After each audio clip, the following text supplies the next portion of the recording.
Dari seluruh undangan seminggu ini, seluruhnya dipersekusi. Saya nggak boleh masuk kampus, saya nggak boleh ketemu akademisi itu.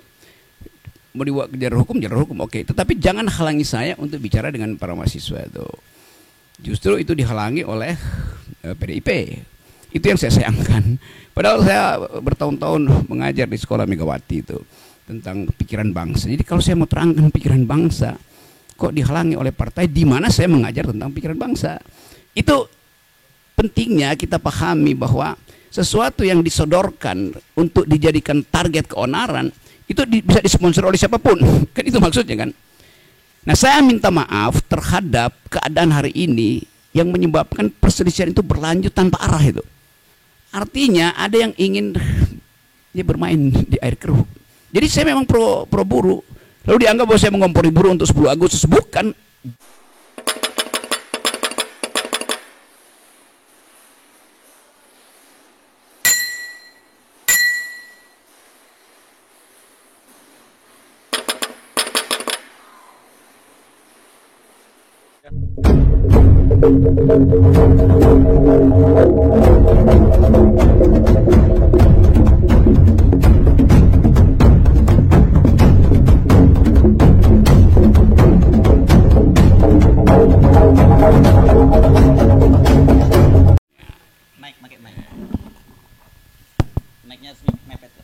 Kita selalu berupaya untuk mendudukkan masalah di dalam konteks yang paling purba, konteks yang paling awal, yaitu kegagalan negara untuk menghidupkan percakapan politik. Kegagalan yang disebabkan oleh berbagai macam ambisi yang seharusnya dikanalisasi melalui persaingan politik. Tapi karena persaingan politik ditutup oleh soal-soal persyaratan 0% segala macam itu, maka dia cari kanal tuh. Jadi itu konteks besarnya tuh kira-kira tuh. Kenapa kemudian misalnya buruh nuntut Omnibus Law dibatalkan? Kenapa masyarakat adat tetap bergerak untuk mempertahankan hak rakyat mereka tuh? Ini semua karena tidak ada kejelasan regulasi. Oke.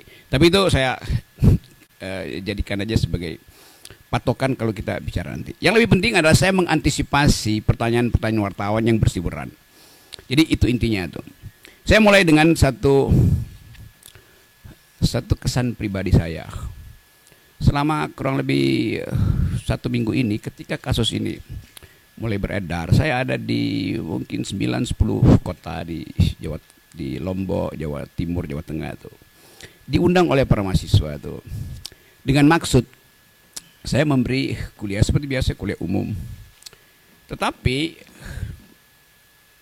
dari seluruh undangan seminggu ini, seluruhnya dipersekusi. Saya nggak boleh masuk kampus, saya nggak boleh ketemu akademisi itu. Jadi ada dugaan saya bahwa soal ini soal biasa aja kan. Mau dibuat jalur hukum, oke. Tetapi jangan halangi saya untuk bicara dengan para mahasiswa itu. Nah, yang menggemparkan kemarin adalah di yang sudah tahu di Jogja itu lah, saya dihalangi untuk bertemu dengan kurang lebih 1.500-2.000 mahasiswa di situ. Justru itu dihalangi oleh PDIP. Dan saya merasa buat apa menghalangi saya? Toh kalian partai, kalian punya kekuatan untuk mengubah undang-undang tuh. Silakan ubah undang-undang di DPR, buat intelektual atau akademisi atau kritis sosial nggak boleh bertemu mahasiswa tuh. Jadi itu yang saya sayangkan. Padahal saya bertahun-tahun mengajar di sekolah Megawati itu tentang pikiran bangsa. Jadi kalau saya mau terangkan pikiran bangsa, kok dihalangi oleh partai di mana saya mengajar tentang pikiran bangsa. Tapi saya paham itu tuh. Jadi terlihat di publik sekarang ada perselisihan tentang kasus saya. Mereka yang mengerti pro saya mengatakan bahwa itu bukan hinaan, itu kritik. Nggak usah saya lanjutkan argumennya. Jadi saya berterima kasih pada mereka yang menganggap bahwa saya justru membuka pembicaraan untuk menghidupkan diskursus tentang apa sebetulnya yang disebut kritik publik terhadap pejabat publik gitu. Nah, saya berterima kasih pada mereka. Mereka mendukung saya, banyak wawancara di media massa itu, dan bahkan sebagian memuji-muji saya bahwa saya memulai satu tradisi untuk memperlihatkan bahwa diskursus publik itu tidak boleh dihalangi oleh dendam pribadi. Memang itu dasarnya kan. Jadi sekali lagi itu poinnya. Tetapi saya mengerti bahwa kasus ini kemudian membuka perselisihan di publik antara yang pro dan kontra. Nah itu yang membuat kehebohan. Kehebohan itu bisa ditafsirkan sebagai keonaran secara hukum itu. Itu pentingnya kita pahami bahwa sesuatu yang disodorkan untuk dijadikan target keonaran itu bisa disponsor oleh siapapun. Kan itu maksudnya kan. Nah saya minta maaf terhadap keadaan hari ini yang menyebabkan perselisihan itu berlanjut tanpa arah itu. Tentu saya merasa kok ini kenapa nggak bisa diselesaikan secara hukum. Jadi sekali lagi saya menyesalkan bahwa persoalan hukum yang dari awal saya katakan ini adalah kritik saya terhadap Presiden Jokowi yang saya ucapkan dengan sangat tajam dan biasanya saya lakukan itu di mana-mana tuh. Saya tidak mengkritik atau menghina Jokowi sebagai individu, tidak.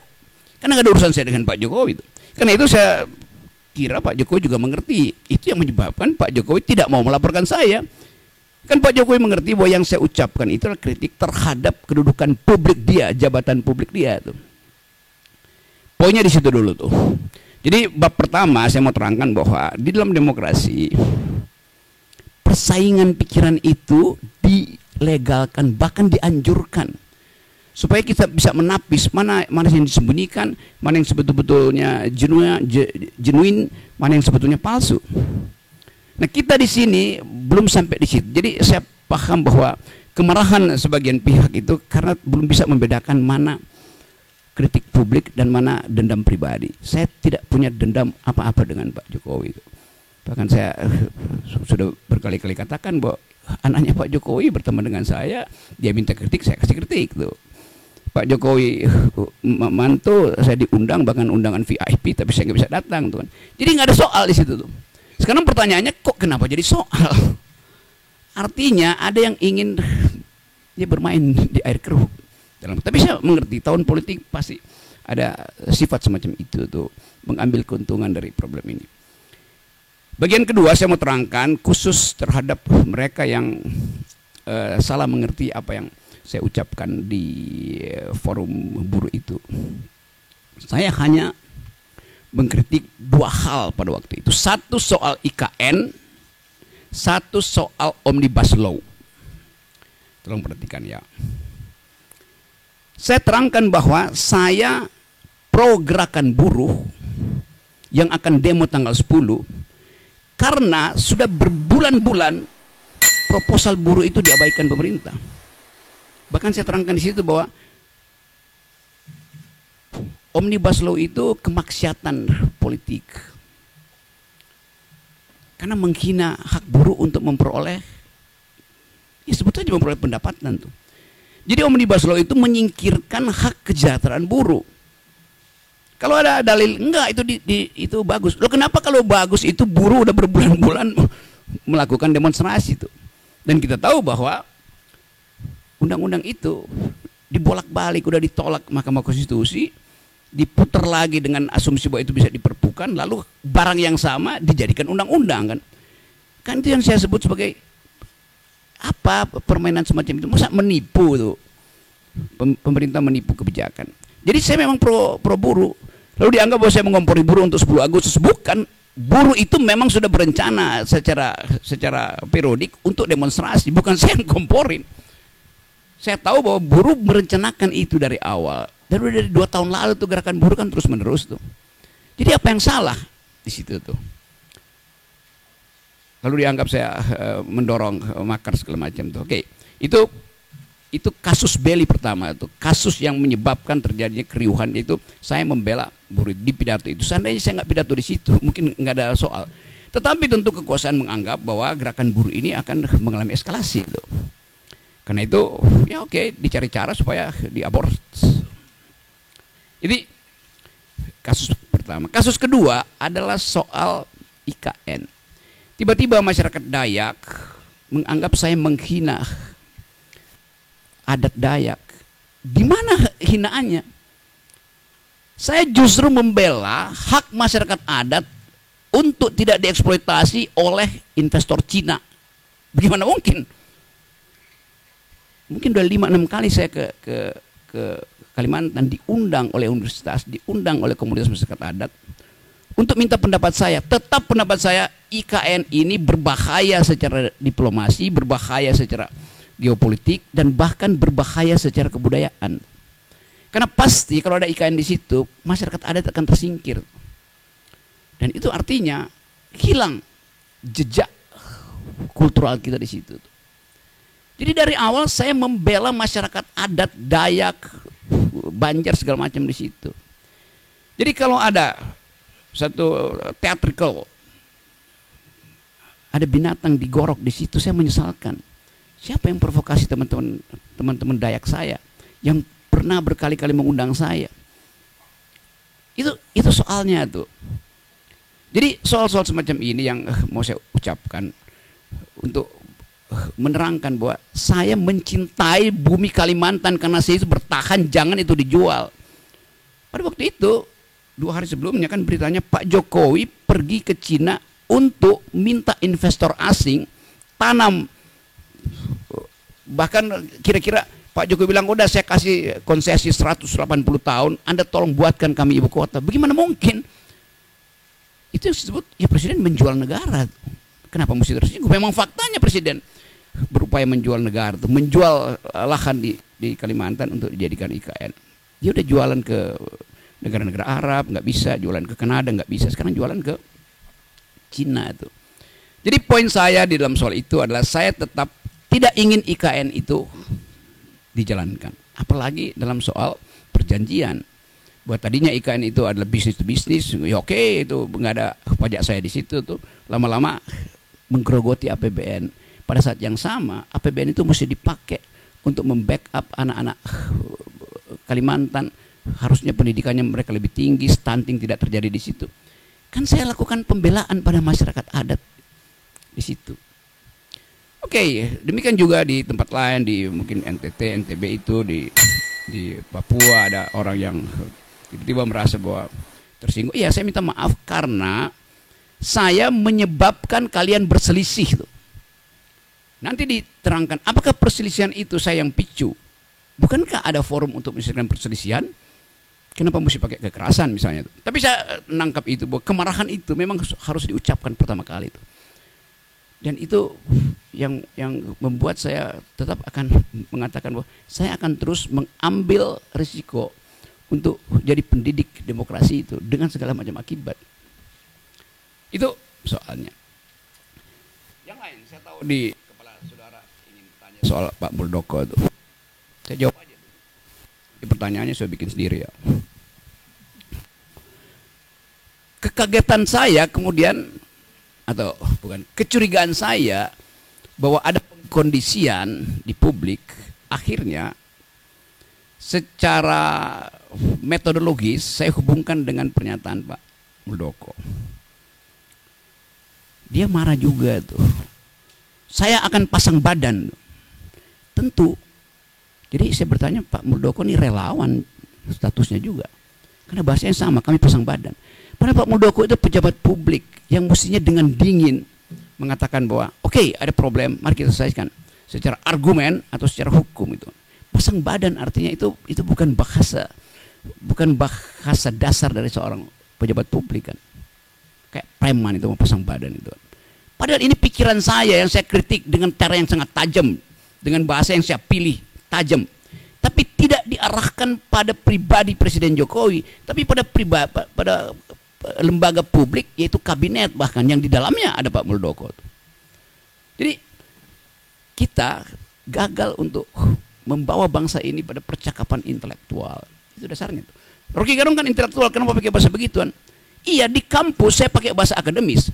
Tetapi dalam kritik kebijakan saya mesti pakai bahasa yang bisa dimengerti oleh orang yang berkali-kali diterangkan nggak paham-paham juga tuh. Berkali-kali buruh minta di review itu nggak ada dipahami. Berkali-kali masyarakat akademis mengatakan IKN itu salah secara konstruksi hukumnya karena mestinya minta izin dulu pada masyarakat adat. Pernah nggak Jokowi minta izin pada masyarakat adat? Tidak. Apa itu bentuk minta izinnya? AMDAL. AMDAL itu adalah hak masyarakat adat untuk mengiyakan atau tidak mengiyakan proposal politik. Pak Jokowi udah putuskan duluan itu. Baru diminta pembenaran secara masyarakat adat, secara AMDAL kan. Kan itu cara berpikir yang kacau tuh. Jadi saya nggak ada dendam pada Muldoko, pada Pak Jokowi.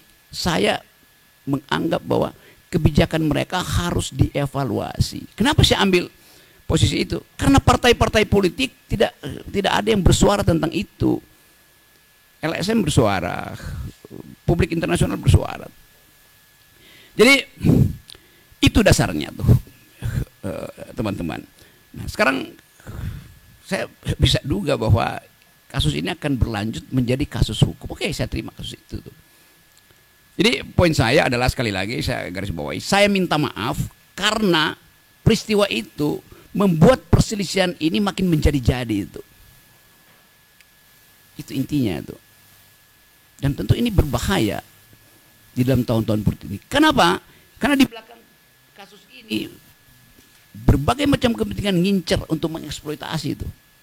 Tapi saya tidak akan berhenti menjadi pengkritik. Itu dasarnya tuh. Jadi sekali lagi, mari kita, saya anggap aja bahwa oke, selesaikan aja kasus ini.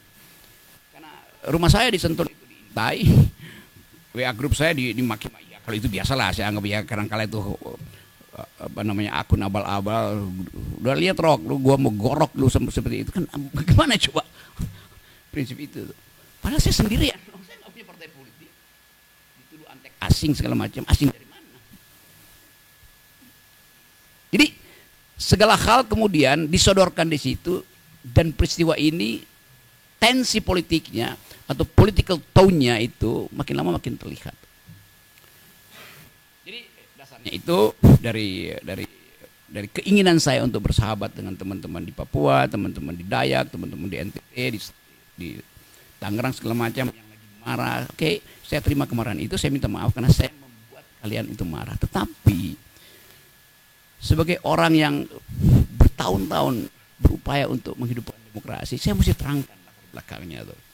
Jadi mohon dimengerti. Bagi mereka yang sudah mengerti, oke, terima kasih.